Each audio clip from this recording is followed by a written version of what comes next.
മീൻ വറുക്കാൻ വേണ്ടിയിട്ട് ഞാൻ ഇപ്പോൾ കുറേ നാളായിട്ടാണ് മീൻ വറുത്തിട്ട്. നിറയെ മീനുള്ളതിൻ്റെ ഒന്ന് ഇങ്ങനെയൊക്കെ ചേർത്താൽ രണ്ടോ മൂന്നോ മീനാണെങ്കിൽ അല്ലാതെ മുളക് പൊടി അങ്ങനെയൊക്കെ ഇട്ട് കുറേ വെളുത്തുള്ളി. ഇന്നലെ വാങ്ങിച്ചുകൊണ്ടുവന്ന മീൻ ചിലപ്പം കറി വെച്ചാൽ കൊള്ളൂല എന്ന് തോന്നണം. അതുകൊണ്ട് ഒരു 3 ചെറിയ മീനെടുത്ത് കറി വയ്ക്കാൻ വെച്ച്. അപ്പം വെളുത്തുള്ളി ഇട്ട് കരിവേപ്പില അടുത്ത് കല്ലുപ്പായതുകൊണ്ട് ഇതിലിട്ട് അരച്ചെടുക്കാമെന്ന് വിചാരിച്ച്. വെളുത്തുള്ളി ഇട്ട് കരിവേപ്പില ഇട്ട് പിന്നെ എന്തോന്ന് ഉപ്പിടണം. അപ്പോൾ ഇതിൻ്റെ കൂടെ പെട്ടെന്ന് അരഞ്ഞും കിട്ടും. ഉപ്പിടുമ്പം മുളക് പൊടി,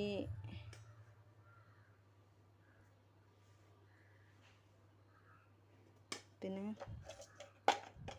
കുരുമുളക് പൊടി,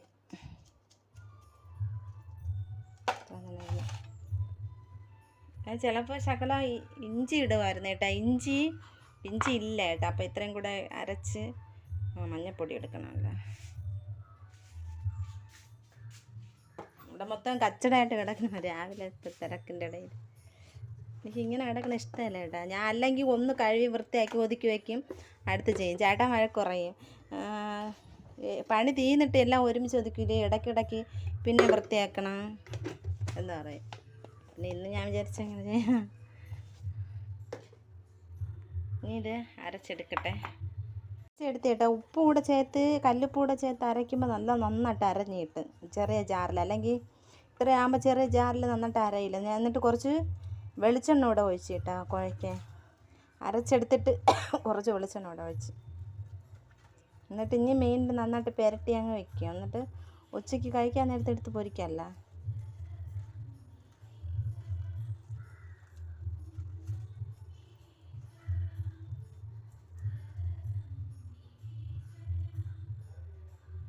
എല്ലാം നന്നായിട്ട് പുരട്ടി വെച്ചേട്ടാ. ഇത് കറി വെച്ചാൽ ചിലപ്പം കൊള്ളുമോ എന്ന് അറിയില്ല.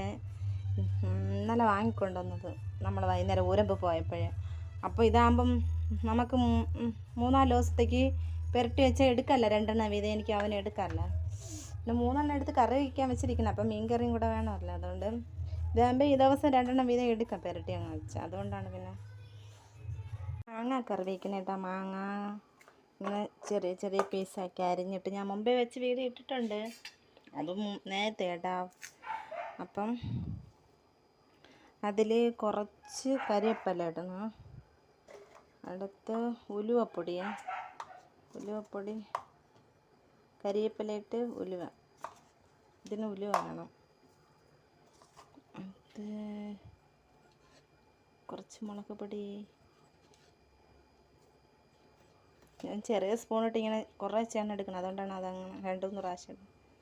മുളക് പൊടി, ഇത് മഞ്ഞപ്പൊടി,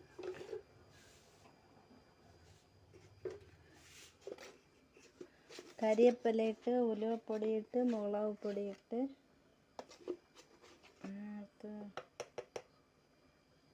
കുറച്ച് മഞ്ഞപ്പൊടി ഇട്ട് അടുത്ത് കല്ലുപ്പായണ്ട് കുറച്ച് ഇതിൻ്റെ എല്ലാം ഒഴിക്കണം. മാങ്ങയിൽ കരിവേപ്പില, മഞ്ഞൾപ്പൊടി, ഉലുവപ്പൊടി, മുളക് പൊടി, ഉപ്പ്. എന്നിട്ട് ഇത്രയും കൂടെ ഇട്ട് നന്നായിട്ട് തിരുമ്മണം. നന്നായിട്ട് തിരിഞ്ഞ്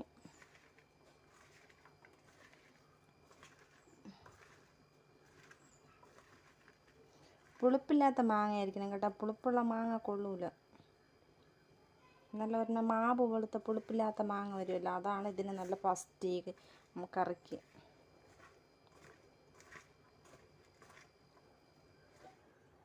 ഞാൻ ഈ കറി വെച്ച് 2 പേർക്ക് കൊടുത്തു കേട്ടോ. അവർക്ക് നല്ല ഇഷ്ടപ്പെട്ടു ഈ കറി. അപ്പം തിരുമിയല്ല, ഇനി കുറേ നേരം അടച്ച് വയ്ക്കുക. കുറേ നേരം അടച്ച് വെച്ചിട്ട് ഒരു അരമണിക്കൂറോ 1 മണിക്കൂറോ ആയിരുന്നാൽ കുഴപ്പമില്ല. അങ്ങനെ ഇരിക്കട്ടെ. മാങ്ങാക്കറി വയ്ക്കാൻ വേണ്ടി ഞാൻ ഇതിങ്ങനെ തിരുമ്മി വെച്ചിട്ട് 1 മണിക്കൂറായി കേട്ടോ. എണ്ണ ഒഴിച്ച് കടുകിട്ട്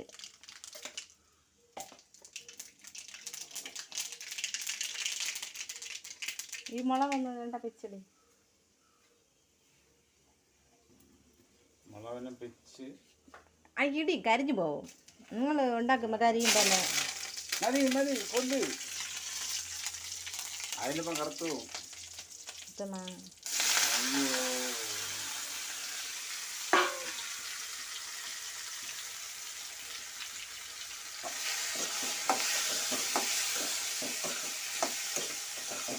നന്നായിട്ട് ഈ ചൂടിൽ എണ്ണയിൽ കിടന്ന് മാങ്ങ നല്ലതായിട്ട് വേഗം കുറച്ച് വാടിയതിന് ശേഷം തേങ്ങാപ്പാൽ ഒഴിക്കണം.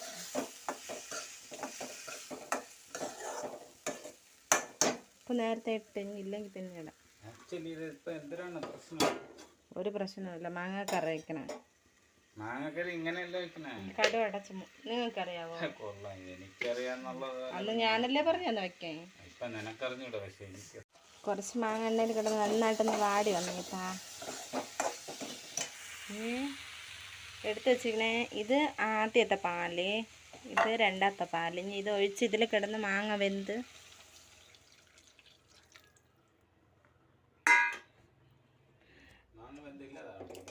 മാങ്ങ ഇനി കുറച്ച് ഇതിൽ വേഗം ഈ രണ്ടാമത്തെ പാലിൽ വേഗം ഉപ്പുണ്ടോ നോക്കട്ടെ.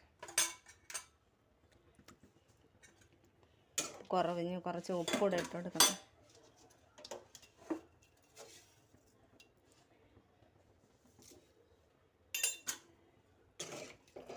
ഇനി ഇത് വെന്ത് വന്നതിന് ശേഷം ലാസ്റ്റ് ആ പാലൂടെ ഒഴിച്ചിടും.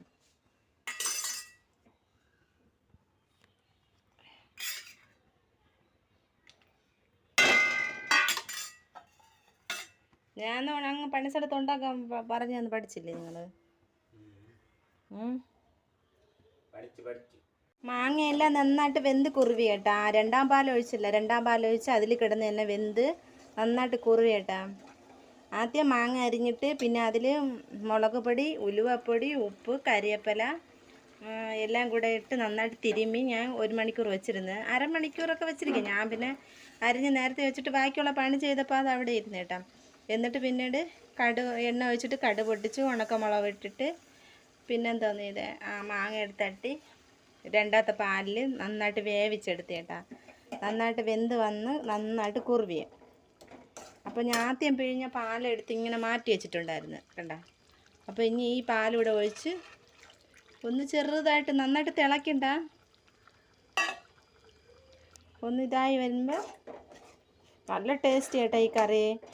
പിന്നെ ഞാൻ മാങ്ങ കിട്ടുമ്പോഴൊക്കെ ഇടയ്ക്കിടയ്ക്ക് വയ്ക്കും. ഞാൻ ചേട്ടന് പറഞ്ഞു കൊടുത്ത ചേട്ടൻ അങ്ങനെ പണി സ്ഥലത്തിന് അങ്ങനെ ഉണ്ടാക്കുമായിരുന്നേ. ഇപ്പോൾ അല്ല, നേരത്തെ 2-3 പേര് ചേട്ടൻ്റെ കൂടെ ഉണ്ടായിരുന്നു, അപ്പോഴും ഉണ്ടാക്കുമായിരുന്നു. ഇപ്പോൾ ഒറ്റയ്ക്കായതുകൊണ്ട് എന്നും തക്കാളി, മുട്ട അങ്ങനെയൊക്കെയാണ് കറി വയ്ക്കണേ. ഈ കറി മാത്രം വെച്ച് എന്താ ചോറ് കഴിക്കാൻ കേട്ടോ. പുളിപ്പില്ലാത്ത മാങ്ങ ആയിരിക്കണം. ഈ പുളിപ്പുള്ള മാങ്ങ ആകുമ്പോൾ കൊള്ളൂല. നല്ല വെന്തെല്ലാം ഉടഞ്ഞ് നല്ല ഇതായിട്ട് വന്ന് നല്ല ടേസ്റ്റ്. അതിൻ്റെ മണം കേൾക്കുമ്പോൾ തന്നെ ചോറ് കഴിക്കാൻ തോന്നും കേട്ടോ. ചെറുതായിട്ടൊരിത് വന്ന് ഇനി തീ ഓഫ് ചെയ്യാം. ഇങ്ങനെ മാങ്ങക്കറി റെഡി. ഇതിന് പേരൊന്നുമില്ല കേട്ടോ, ഞാൻ സ്വന്തമായിട്ട് ഉണ്ടാക്കി പഠിച്ചത്. മുമ്പ് എൻ്റെ അമ്മമ്മ ഇങ്ങനെ വയ്ക്കുക. അത് തേങ്ങാപ്പാൽ ഒഴിച്ചിട്ടല്ല, അല്ലാതെ ഇങ്ങനെ മാങ്ങ അരിഞ്ഞ് ഇങ്ങനെ മുളക് പൊടി ഇങ്ങനെയൊക്കെ ഇട്ടിട്ട് വെക്കും. ഞാൻ പിന്നെ അതിൽ തേങ്ങാപ്പാൽ ഒഴിച്ച് ഒന്ന് ചേഞ്ച് ചെയ്ത് വെച്ച് നോക്കി പഠിച്ചു കേട്ടാ. അത്രയേ ഉള്ളൂ.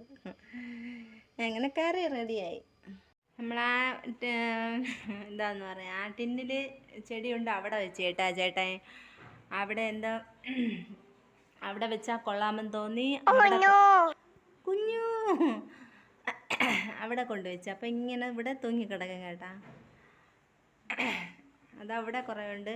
ഇനി ഇവിടെ കുറേ സെറ്റ് ചെയ്യണം. ബാക്കിയെല്ലാം എടുത്ത് വേറെ മാറ്റിയിട്ട് ഈ മണി പ്ലാന്റ് മാത്രം ഇവിടെ സെറ്റ് ചെയ്യണമെന്നാണ് പറഞ്ഞിരിക്കുന്നത്. അതേപോലെ ആ ചെടിയൊക്കെ ആ 2 ടിന്നിൽ വെച്ചിട്ട് നേരത്തെ ഇവിടെ ചെടി ഇങ്ങനെ പുറത്ത് വെച്ചിരുന്നതാണ്. ഇതൊക്കെ അങ്ങെടുത്ത് മാറ്റി വെച്ചിരുന്നു. പിന്നെ അതിൽ പെയിൻറ്റ് ചെയ്തിട്ട് അതിലങ്ങ് വെച്ച് അതിൻ്റെ അകത്തെടുത്ത് വെച്ച് ആ ചട്ടിക്കകത്ത്. അപ്പോൾ ഇതിങ്ങനെ ഇവിടെ ഇങ്ങനെ തൂങ്ങി ഇങ്ങനെ കിടക്കും കേട്ടാ. ഇരിക്കുമ്പോൾ വെറുതെ ഇങ്ങനെ നോക്കിക്കൊണ്ടിരിക്കുമ്പോൾ ഒരു രസമല്ലേ. രാത്രി ആയിട്ടാ, 7:30 അപ്പം പിന്നെ വിചാരിച്ച് ഞാൻ നേരത്തെ രാവിലെ കുറേ വീഡിയോ എടുത്ത് വെച്ചിരുന്നു. പിന്നെ നാളെ ഇടാൻ വേണ്ടി വീഡിയോ ഒന്നുമില്ല, അതൊക്കെ ഇവിടെ സെറ്റ് ചെയ്ത് നാളെ ഇടാൻ വേണ്ടി വീഡിയോ ഒന്നുമില്ല, അപ്പോൾ ഇതിങ്ങനെ എടുക്കാം എന്ന് വിചാരിച്ചു. ഇത് മറ്റേ സൗനപ്പിൻ്റെ ഇതാണ് കേട്ടോ, ചേട്ടൻ കട്ട് ചെയ്തിട്ട് അതിൽ പെയിൻറ്റ് ചെയ്ത് ഇങ്ങനെ വെച്ചാണ് സൗനപ്പിൻ്റെ. ഇനി അതേപോലെ ഇവിടെ കുറേ ഇവിടെ വയ്ക്കുന്നത്. ഡീ കുഞ്ഞു മോളു എന്താ നോക്കിക്കൊണ്ട് കിടക്കണേ? ഡീ പെണ്ണേ, കുഞ്ഞിപ്പെണ്ണേ, കുഞ്ഞൂസ് കുഞ്ചൂസ് കുഞ്ഞൂസ് എന്തോ നോക്കിക്കൊണ്ട് നടക്കണേ? എന്തോ ഇങ്ങനെ പക്കിയൊക്കെ പറക്കണം നോക്കിക്കൊണ്ട് നടക്കണം. അങ്ങനെയാണ് അങ്ങനെ എന്താ പറയുക, സീരിയൽ കണ്ടോണ്ടിരിക്കുന്നുണ്ട് കണ്ടാ 7:30. അങ്ങനെ എന്ത് പറയാൻ, ചോറൊക്കെ കഴിച്ച് ഇനി നമ്മൾ 8:30 ലൈവിലിരിക്കുമല്ലോ. ഞാൻ നേരത്തെ ചോറൊക്കെ കഴിച്ച് പല്ല് തേച്ച്, എന്ന് രാത്രി പണ്ട് തൊട്ട് തേക്കും കേട്ടോ. അങ്ങനെ എല്ലാം കഴിഞ്ഞ് ഇനി സീരിയൽ കണ്ടോണ്ടിരിക്കണം. അപ്പോൾ 8:30 സമയമാകുമ്പോൾ ലൈവിലിരിക്കാമല്ലോ. അതുകൊണ്ട് ചേട്ടൻ പണിക്ക് പോയി, സേതു അതങ്ങ് റൂമിയുണ്ട് കേട്ടാ. എല്ലാവരും നമ്മളെ വീഡിയോ കാണണം, സപ്പോർട്ട് ചെയ്യണം. പിന്നെ എന്താ പറയുക, എന്തൊക്കെ എല്ലാം ചെയ്യണം കേട്ടാ. ലൈക്ക്, കമൻറ്റ്, ഷെയർ എല്ലാം ചെയ്യണേ. നമ്മളെ വീഡിയോ എല്ലാവരും കാണണം. ബൈ.